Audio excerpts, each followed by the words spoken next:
Hello, everybody. Welcome to another episode of our Business Breakthrough Google Hangouts. Here, our weekly show. And over the last couple weeks, I've been away, and you've had an opportunity to, I trust, to watch two of our best recordings of previous Google Hangouts on our Breakthrough Business Google Hangout show on Mondays at 2 o'clock EDT. So today we're going to talk about my system for reinvention. And this is a system that I use all the time for myself, and I teach to my clients. And I'm going to spend some time today and cover three rules, if you will. And each of them that I'm going to share with you are literally overlap one with another. So just like everything that we teach, and one of the reasons why accelerated teaching and learning, a key component to accelerated teaching and learning, is that there is an application and an overlap in the way that you structure your training material. And the faster that you get your target market, your potential clients, your ideal customers to consume your material, the faster it is that you can build a relationship with them. So I want to share with you something that's worked very well for me, some principles, and I'm going to share with you 5 principles or 5 rules on executing in speed to market fashion, and how to reinvent yourself, whether or not you are just starting out in business, you're just starting on your entrepreneurial journey, or you're a seasoned pro and you understand that in today's marketplace you need to know how to continuously reinvent yourself and grow yourself and your business. So I'm going to be sharing that with you today. And if you're new to our Google Hangouts, please feel free to, and if you've been following us for any length of time, please feel free to make comments where you're at, or on our Google Hangout page, newgurumodel.com/hangout. And would love to hear from you and provide further assistance to you. All right, so we're going to spend time today, and I'm going to go through these 5 rules. And these are rules that I use for my own business, for my own clients, and for my own self.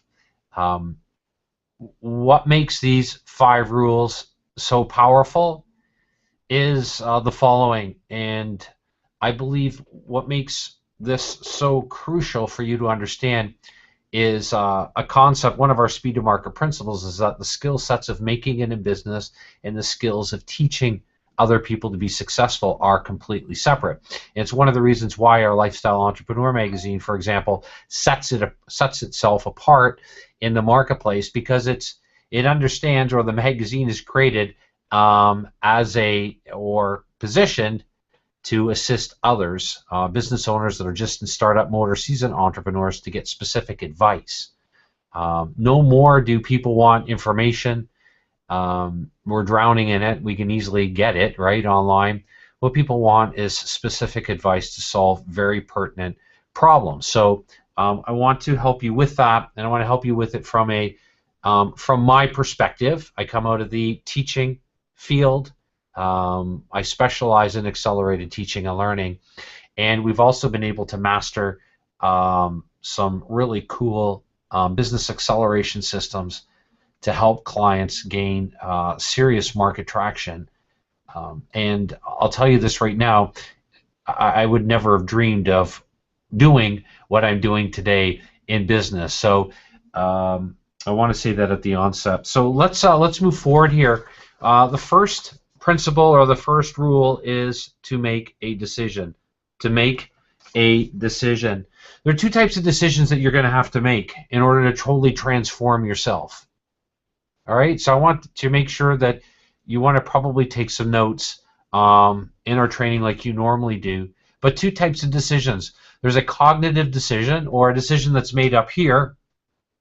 The problem with people trying to make decisions up here is they get constrained, like I do, like you do, from our paradigm from which we're in, or from stories that we have about what we can and can't do. So the second type of decision making, and a more powerful decision making process, is an emotional one.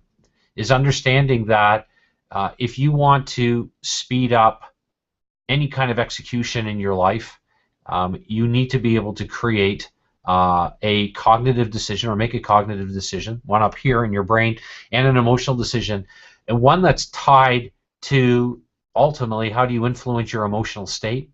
You ask better questions, you move your body, so you get yourself out of your habitual comatose-like state, and you ask more powerful questions. All right, if you think about it, all decision making is really, and all thinking for that matter, is just a silent Q&A session with yourself. So get clear on the types of questions that you're asking yourself and begin to ask better questions. As I mentioned, you want to definitely change your routine. If you want serious business acceleration, you're going to have to do things differently. One of our speed to market principles is that every income level requires a new you. Every income level requires a new you. So you've got to know how to take action steps that are going to push yourself, and wherever you are and whatever your paradigm is, into the next paradigm, or into the next level of income, and then the next level of income. In order to do this, then, it's absolutely crucial in the area of making a decision to not only invest time in yourself and in your business, and I'm not necessarily saying invest more time in yourself. You need to restructure your time.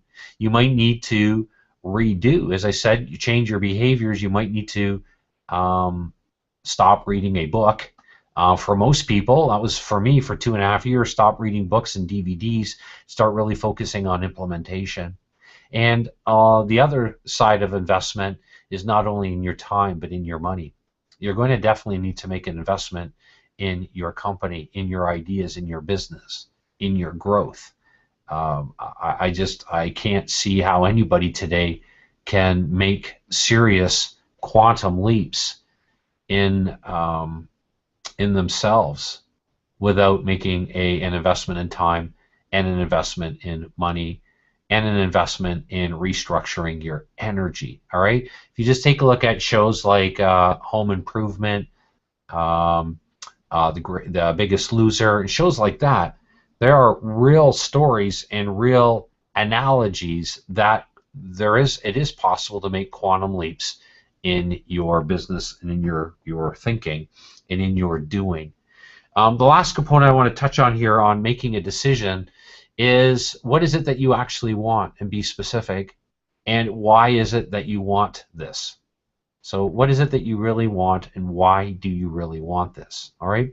So you want to be able to really tie in who you are, where you want to go, and most importantly, why do you want this?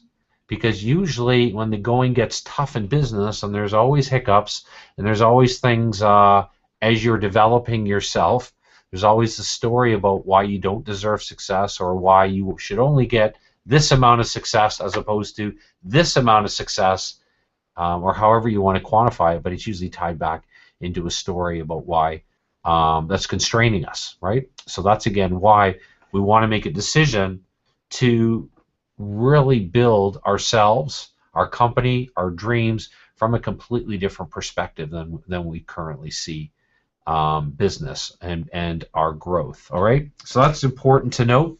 Second principle, the second rule then, is focus. All right, so if we're going to make a decision in the first principle or the first rule, we're then going to make a decision to focus. All right, in a different way of focusing. That's crucial. You need to be able to focus in a different way. One of the keys that I would recommend to all of you, and something that I did to transform my thinking and transform my ability to execute. For those of you that don't know my story, I'm a former educator. I was an assistant vice principal. I was a vice principal or assistant head in education. And I was following everybody else's rules for what Glenn Dietzel was going to do with his life. In fact, most of senior administration with my school board had me becoming the youngest superintendent, and I was on track to become the youngest director of education in Canada.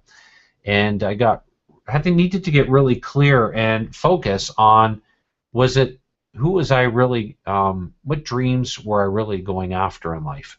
Whose business was this? Whose dream was it? Um, who was ultimately accountable for my success? And for so long, my accountability was not really with myself. It was with the teaching that I've been told growing up from my middle class parents. God bless them, they're wonderful parents. And I absolutely love my parents, but they led me to believing that the way to get ahead in life was through what just about all parents teach their kids today, right? To get a university education, get lots of university education. I'm not knocking university education, all right? I just want to realize that from my perspective, more and more university education was very helpful, but on the other hand, it was really constraining me from going after what I really wanted, because at the end of the day, I was really just following what my parents wanted for me. And so in the area of focusing, I was focusing from the standpoint of middle class thinking, of my father, who was an accountant, and all the constraints that he had on how you should be spending your money, and not realizing that there's two fundamental investments that you need to make in your company. And as I said, time, money for sure, and the third area is energy. So we want to have the right focus in our marketplace today, and allowing or making sure that you maintain that focus, you need accountability. One of the things that I did early on in business, and I still do to this day, is I'm accountable to my wife. I'm accountable to my kids. They watch my reputation online, and I'm very proud of our reputation. But as I've mentioned to a lot of people that I get a chance to connect with, clients that come in, or amazing entrepreneurs that come into the Canadian Lake Home for a one-day intensives, the accountability for me in business is not just to my dream and to my wife, but I have two boys that are watching me that are in high school, and they're not necessarily listening to what their dad says as much as they're listening as a fly on the wall to what their dad does. So that accountability today is huge. And all of us today have people that are watching us. We are accountable. And it's really good if you flip accountability around sometimes and take a look at who are the people that you want to prove wrong. Sometimes that becomes the engine or the resetting your focus to prove to other people that you can do something. You can do something that they would deem impossible, that you might deem impossible right now, but can be definitely executed on. So accountability with yourself, accountability with key people. All right. One of the concepts that I teach to all my clients is setting up your own board of advisors. These are trusted individuals, entrepreneurs that you can lean on in your own local community. Lean on them in a way that they will help you grow your company and help you step up your conversations in the marketplace to begin to really critically talk about what it is that you do. We shared on a previous Google Hangout one of our systems for helping with focus, and I'll draw it out here. And if you missed it, I spent a lot of time on a previous Google Hangout a few weeks ago helping you get clear on your competitive advantage. And when you get clear on using our Venn diagram approach, you remember our Venn diagram approach, we talked about this, or 3 overlapping circles, and really getting clear, and this is chunking your content from 3 different levels, which you could be doing in the market, and then really building and focusing on your competitive advantage. So the third principle then is accumulating the right data. The right data is absolutely crucial in focusing on the right data. So we started by ensuring that you're making a good decision. Secondly, looking at how you can refocus yourself in business. And it's absolutely crucial that if you want to elevate your focus, there must be a level of increased accountability for you and what you are doing. And let me just move my camera here a little bit here. It seemed to have slipped down a little bit. And so if we want to increase our accountability at the highest level in business, we need to know how to generate data. What kind of data are you going to generate in business? And the first kind of data that you want to take a look at are, what are your core competencies? What is it that you're really good at? And it's really important, and I do this regularly. I interview those that know me the best, and especially when I was starting out in business, I wanted to know how to chunk my advice and organize it according to the Venn diagram approach that I just showed you, and spent a whole Google Hangout talking about this. But I wanted to get really clear on what my core competencies were. So I did two things. I first of all interviewed 8 different people that knew me extremely well and asked them what they could see me doing if I weren't in teaching. All right, because at that time I was the youngest vice principal of an elementary school in Ontario, and I wasn't really sure what I wanted to do when I fully grew up. I just realized, as I've shared on previous Google Hangouts, that I realized one day, I had this epiphany that I was following everybody else's advice for my life except for my own advice, and what it is that I really wanted to do, and what was Glenn Dietzel's dream. So generating the right kind of data is crucial. So what kind of data do we want to generate? We want to generate data from those that know us the best. What could they see us doing? What do they see us as being really good at? The second type of data, and even more important type of data, and data they spend on with our clients, is data that you get back from those that you've assisted already, whether you've done it pro bono or whether somebody has paid you for your advice, but getting clear on what kind of advice you offer. And I've given you a template to work from on a previous Google Hangout, an exact template that we give our clients on how to analyze your advice so that you know how to begin to create a substrate or a scaffolding, if you will, to command maximum fees and royalties for your advice. So knowing how to get the right data from your clients, current and past clients. And if you've never made any money selling your advice, you've given away a ton of advice, a ton of valuable advice. And search back on some of our previous Google Hangouts, and I've given you a template on how to analyze your advice, so that, and it's a whole unique process from an accelerated teaching and learning perspective to help you see how valuable you really are. Another thing that I really recommend that you do is keep a journal. There's nothing more powerful than understanding one of our speed to market principles, and that is writing is the doing part of thinking. Writing is the doing part of thinking, and writing is the most kinesthetic way of activating your subconscious mind, so you want to make sure you do that. Write and execute. Write and execute. Writing provides the self-reflection, and one of our speed to market principles is that he or she who self-reflects the greatest controls marketplaces today. So self-reflecting, but not just any kind of self-reflecting. You want to self-reflect by looking within for value and look without for perspective. Another one of our speed to market principles. You look within for value, you look without for perspective. So those are some quick thoughts around constraining how you build your data. And the biggest mistake that I see entrepreneurs making today is they start with product data, you know, writing a book, putting a program together or service together, instead of understanding a more important type of data, which is problem data, and even more important, marketing or feedback data. Hence the reason why you want to interview others to get really clear on making that kind of quantum leap that you want.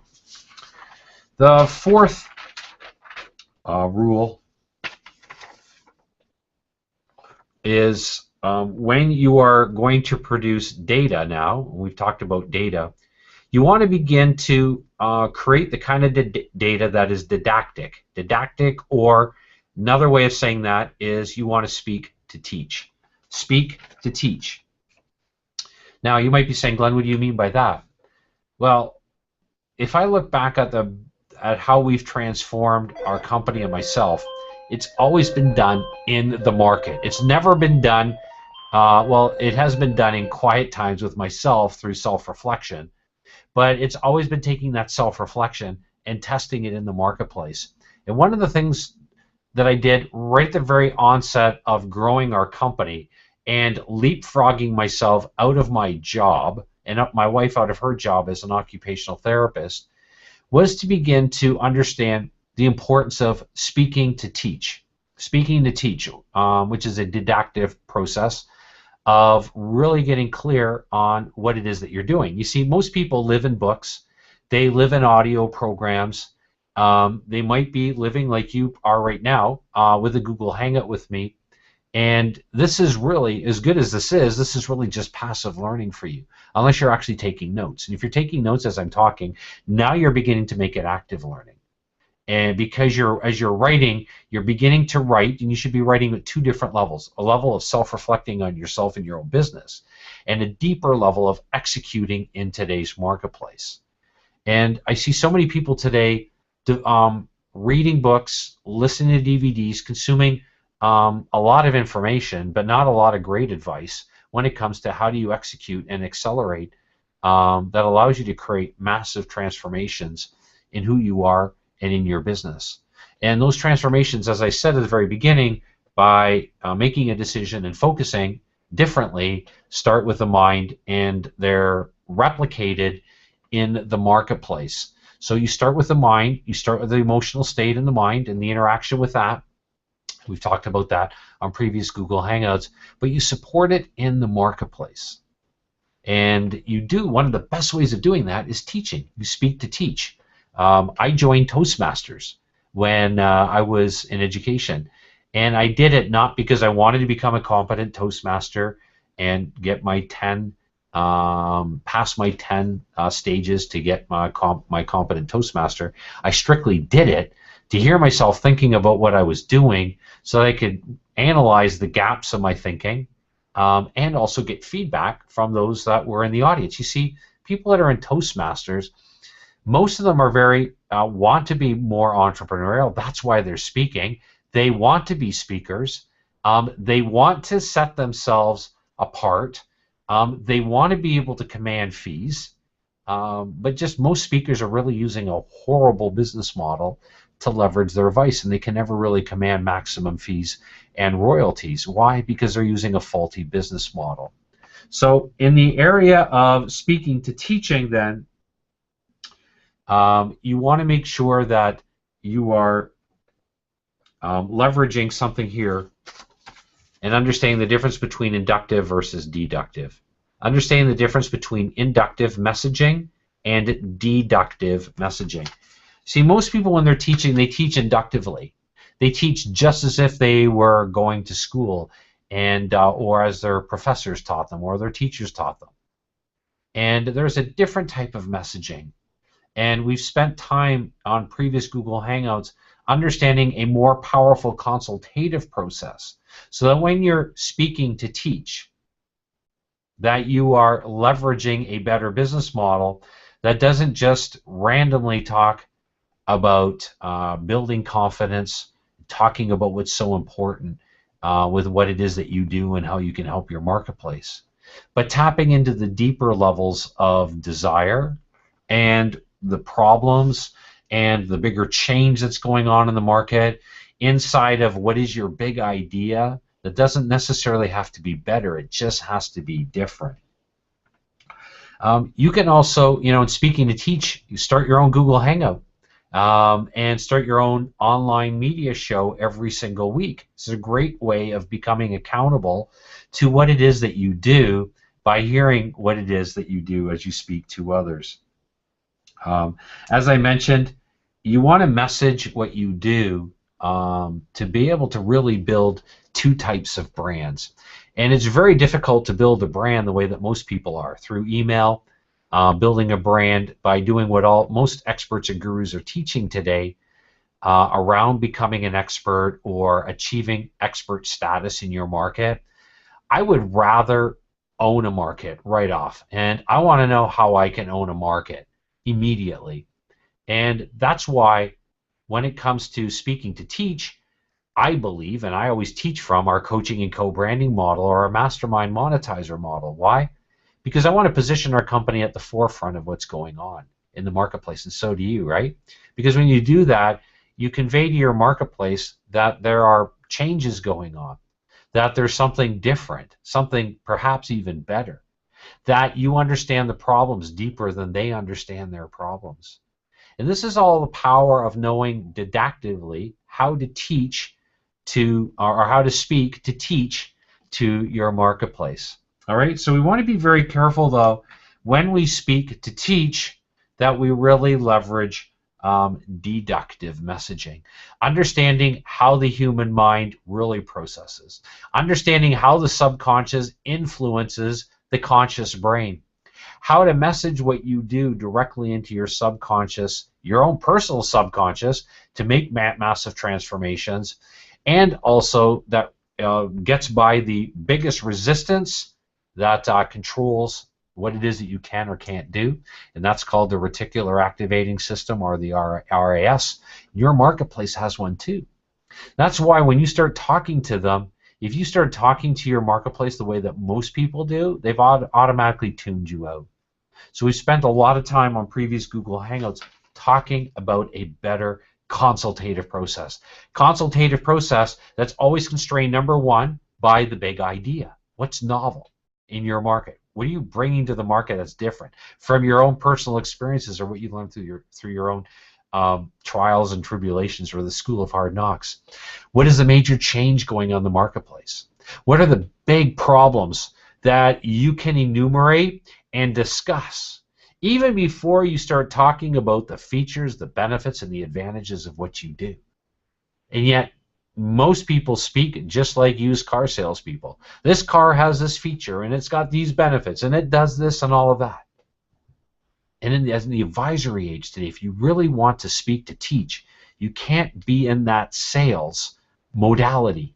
You've got to be in the trusted advisory modality, which means that you've got to position yourself and what you're talking about in a way that builds instant momentum. So if you follow what I'm just talking about, you're going to be able to speak to teach that allows you to control your marketplace. Next rule, principle, is that you should have a mentor. It's absolutely, I'll just be right up front with all of you. I mean, I hire mentors all the time. I've hired mentors and I've invested several $100,000. We're getting close to $400,000 that I've invested just on business mentoring and growing my company, because the skill sets of making it a business and starting a company and making money are different than the skills of keeping that money, investing that money, knowing how much money to reinvest in your company and invest in other areas, and in R&D and in growth, etc. So I lean on a ton of coaches and mentors to help us grow our company. It's one of the reasons why we've become one of the fastest growing coaching and consulting companies in the world. Not because of me, not because of my great oratorical abilities. As you can see this, I'm just a normal guy. I'm a normal person, and I'm a lot, but I come with a lot of faults. What I have, though, is a great system, a more intelligent business model to help entrepreneurs execute today. Why? Because I've been majoring with multiple PhDs in the real world of helping clients close deals, very high-end deals, helping them put together their processes to allow them, number one, positioning in their marketplace. When you're choosing a mentor, though, I'll just add a few notes here. Choosing your mentor, here are a few variables that I would look for in choosing a mentor. I am privileged, because we have our digital magazine, to have literally hundreds of world-class experts and gurus coming to us to be featured in our magazine. Unbelievable consultants, Fortune 500 company owners. It's astounding, and there are a lot of people that you could mentor, that could mentor you. A lot of really good people. Here's some of the variables, though, that I would look at for mentoring. Number one, I would want access to a mentor. That's really important for me. So if I don't understand something, or if I need help or something, or assistance on closing a deal, or etc., I know my mentor is going to assist me with that. The core competencies of business: value creation, value delivery, more importantly, marketing, sales, and ensuring you've got high profit margins. Secondly, I would want my mentor to not be an armchair mentor, consultant, or coach, but somebody that's doing it, that could show me what they're doing, that could allow me to model what it is that they're doing in my own business. And these are some of how I vet my mentors. Thirdly, I would want, and I would recommend, that you get virtual assistants with your mentor, and you get live assistants. And that live assistance, I mean, literally, is live mentoring, where you get face-to-face mentoring with your mentor. So another really important variable next would be project management help. I really lean on the mentors that I invest in, whether it's setting up entities, whether it's in moving into real estate investing, whether it's moving and just within our own specific core competencies of business, leveraging our digital magazine, etc.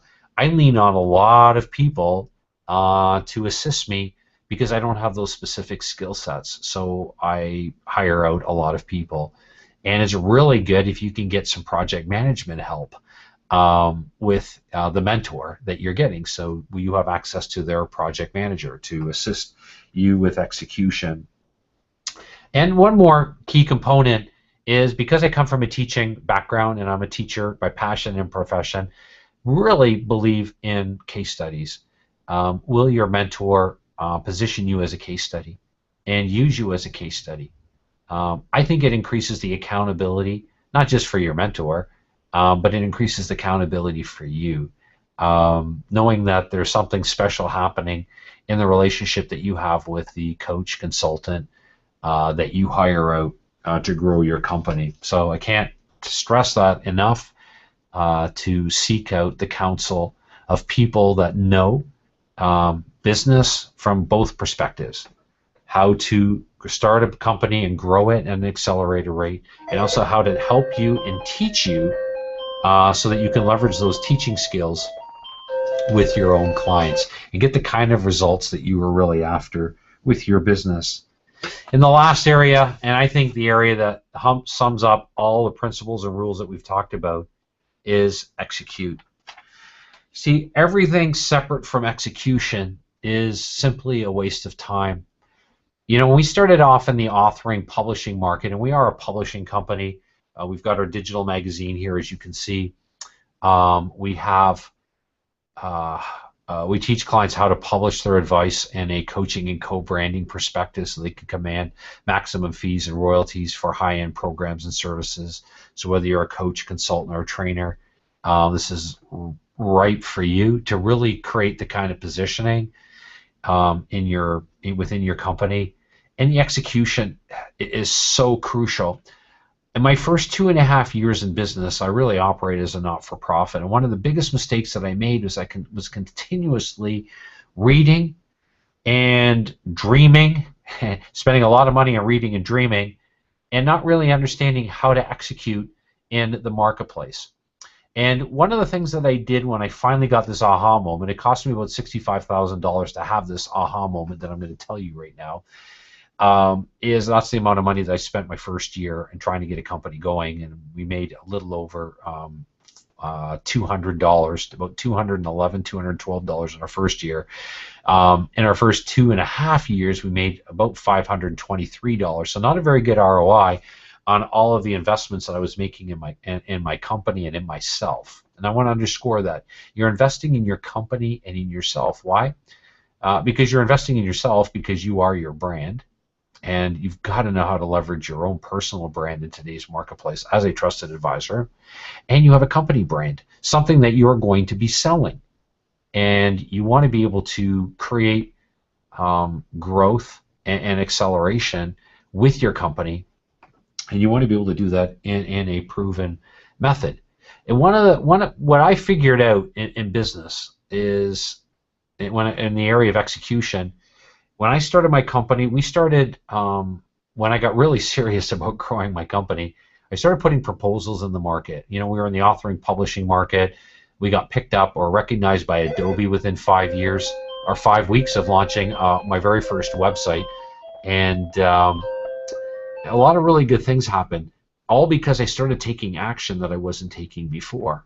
So putting proposals out in the marketplace.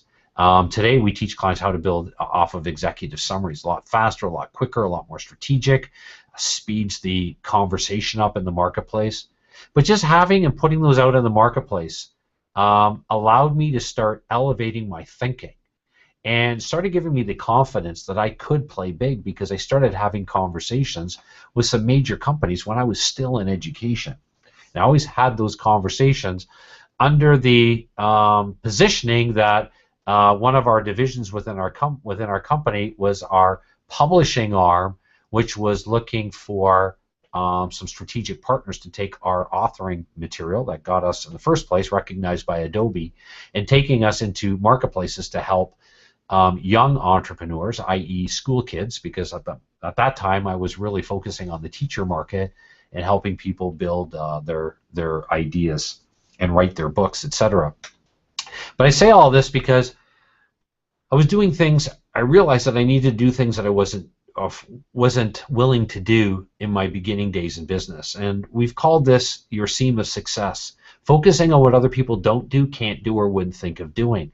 And so when I started in business, I started this as mantra: focusing, Glenn, on what other people don't do, can't do, or wouldn't think of doing. So what does that mean? Well, that meant that I was an educator, so I could leverage some of my skills and really leverage them in the business world around assessment instruments, around accelerated teaching and learning, which is an area that I specialized in, around how do you organize your thinking, your curriculum, that will allow you to fast write a book, 100 pages in less than 12 hours, where we created the very first strategic partnership with a New York publisher, where we also created the very first joint venture with the world's first print-on-demand company, which was called BookSurge, and they were bought out by Amazon.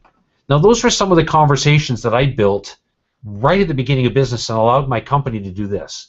Just move stratospherically at speed to market fashion. Today's marketplace, some of the conversations that we're having and what we've done are I would never have dreamed of. From closing deals that run into the multi-millions of dollars, and we teach our clients how to do the very same thing, to growing one of the fastest growth models for how do you do high-end mastermind events, our mastermind monetizer system, and how do you build royalties and command maximum fees for high-end programs and services, our coaching and co-branding programs. And my point is this, that you've got to get into the market and create the kind of conversations that create buzz for what you do and that allow you to execute in ways that allow you to make better decisions, create better focus, learning how to become more deductive from teaching to speak or speak to teach, to positioning yourself at the forefront of what's going on in the marketplace today. So the last, in executing, the one principle that I can't underscore enough is in today's marketplace, you need to know how to create strategy on the fly. Creating strategy on the fly is crucial. And in everything that I've done, it's always come down to strategy on the fly. It's like, what can we do? How can we position? What can I actually do to accelerate newer and faster conversations in the marketplace? And as we started off our training today by looking at a decision making or building accelerated growth and transformations within yourself and business by making better decisions, both cognitively and emotionally, and then moving into how do you focus at a greater rate. Best way of focusing and making decisions and putting everything together is tying, as I said at the very beginning, how you focus and how you self-reflect, and the importance of writing as the doing part of thinking, with at the same time supporting that and reinforcing that in the marketplace. And so many people today try to reinforce it by reading other books, using business funnels and convoluted systems to do business today that just literally keep you always at an arm's distance from talking to your ideal client, or from talking and getting into a conversation about positioning your value where your ideal clients naturally want to work with you and want to invest in your programs and services. So final question here, just as a self-reflective question today, is analyze your business model today from the standpoint, where do you have chinks or kinks in your business model that's preventing you from dialoguing with your ideal client a lot more meaningfully, a lot faster, and at a much higher level of conversation. And I can't stress to you enough that business happens in the marketplace. Out there, I'm pointing to a window in our office here. It happens out there. It doesn't happen in our minds. That's why you always want to look within and you want to execute without. All right, you look within for value, you look without for perspective, because it all comes down to, at the end of the day, taking the kind of action steps that are going to be congruent to what's really going to create accelerated growth within yourself and within your company. So from somebody who has built a company in a way that I would never have envisioned, all because I followed the feedback that I was given in the market, which I recommend to you, and we've covered that here today, following that marketing feedback, just like an animal or a cat or a dog will follow their food. If you've dropped food, and they'll follow that food wherever you've gone, and they follow that food. Or you follow your nose to your table when you smell that supper or dinner is ready. You want to follow instinctively the marketing feedback data that you've got to accumulate in today's marketplace. So take these rules, these principles that I've covered today around accelerated transformation, and when it comes to goal setting, remember that you want to, if you follow these rules and principles, you're going to begin to set new goals, more powerful goals, goals that provide you accountability, not just with yourself, but in the marketplace with others. It's been said that the greatest form of accountability is public accountability. So I want to challenge you to let not just anybody, but let the key people in your life know your goals. Step out of your comfort zone and really go for it. And I look forward to our next Google Hangout together. Next week we'll have our one day here at the Canadian Lake House. I'm actually in our international office today.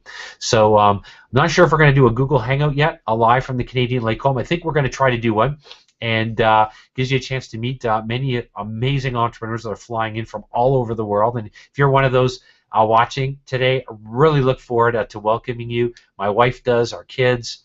You are going to learn a ton at the Canadian Lake home at our private Omega Mind private one-day business acceleration intensive. And if you've never seen this before, this is our Omega Mind program, and every program that we've done has been sold out, and I'm honored and privileged by that. There goes my camera again here. Let's just readjust it here. There we go. And our program has been sold out within 24 hours, these private one days that we're doing. And I'm really excited. If you're going to be there, you're going to meet some amazing entrepreneurs that we have coming in all over the world. And if you want these kinds of clients, everybody, become a person of value. Follow what I just shared with you today. Be very critical of what it is that you're doing.